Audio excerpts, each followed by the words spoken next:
Dans cette partie, nous allons voir l'indicateur de vitesse. La vitesse est affichée sur la partie gauche du HUD. Elle se présente sous la forme d'un affichage numérique couplé à un affichage graphique. La vitesse en Mach est également affichée sous l'échelle graphique. Nous allons d'abord voir comment est déterminée la vitesse de l'avion. La vitesse est déterminée au moyen de prises d'air situées sur le nez et sur le côté du nez de l'avion. Ces prises sont appelées des prises de pression totale.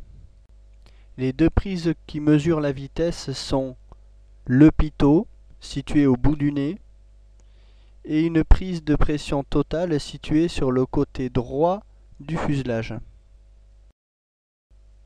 Voici une vue en coupe du pitot.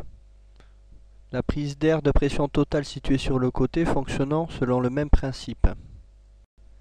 L'air rentre par le bout du tube et est ensuite acheminé vers un calculateur. Un système de chauffage peut être utilisé pour réchauffer l'air afin d'empêcher le givre d'obstruer le canal. L'air qui rentre dans le pitot a une certaine pression. On appelle cette pression la pression totale. Il existe en réalité trois types de pression. La pression statique, appelée PS, qui est la pression exercée par l'air au repos.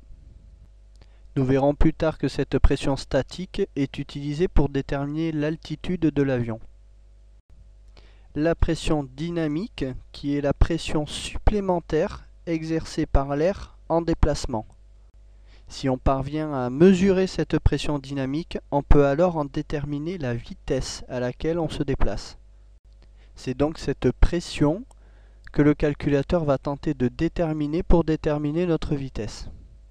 Puis nous avons la pression totale.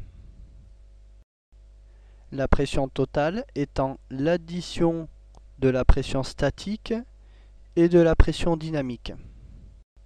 C'est cette pression qui est directement mesurée par le tube pitot. Il n'est pas possible de mesurer directement la pression dynamique. Par contre, il est possible de mesurer la pression statique. Le tube pitot permet également de mesurer la pression statique. Des petits trous situés sur le côté du tube mesurent cette pression statique. Maintenant que l'on connaît la pression totale ainsi que la pression statique, on peut en déterminer la pression dynamique. Cette pression dynamique est ensuite convertie en vitesse, que l'on appellera la vitesse R indiquée, appelée VI en français ou IAS en anglais pour Indicated Air Speed. C'est cette vitesse qui est directement lisible sur l'anémomètre en tête basse. Cette vitesse est ensuite corrigée de l'erreur instrumentale pour donner une vitesse R corrigée, appelée VC en français ou CAS en anglais pour Corriged Airspeed.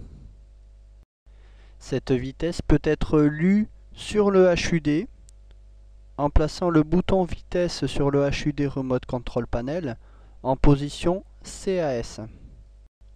La lettre C est alors affichée au-dessus du repère de l'échelle graphique de vitesse pour indiquer qu'il s'agit d'une vitesse corrigée. C'est cette vitesse que vous utiliserez 99% du temps sur le HUD.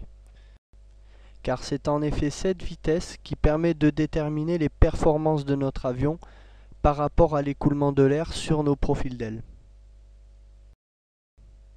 Si l'on corrige cette vitesse corrigée de la compressibilité de l'air due à l'altitude, on obtient alors une vitesse vraie, ou en français plus communément appelée vitesse propre, désignée par VP, ou en anglais TAS pour True Airspeed.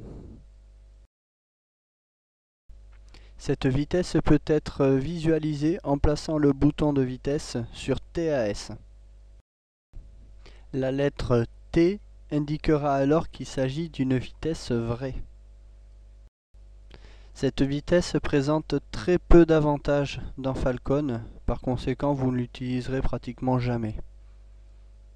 Si l'on corrige cette vitesse propre de la composante face ou arrière du vent, on obtient alors une vitesse sol, appelée VS en français ou en anglais Ground Speed. Vous pouvez visualiser cette vitesse sur le HUD en plaçant le bouton de vitesse sur Ground Speed. La lettre G indiquera alors que la vitesse affichée est une vitesse sol.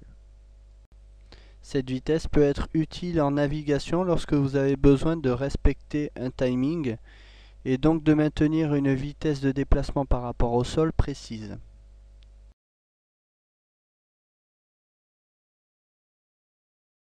Voyons à présent la vitesse Mach. Elle est affichée sous l'échelle graphique directement en dessous de l'indicateur de position du master arm. Elle indique la vitesse correspondant en points de Mach. On lit ainsi cette vitesse en Mach.65. On peut également la lire en Mach 0,65. La vitesse du son est égale à 1.00.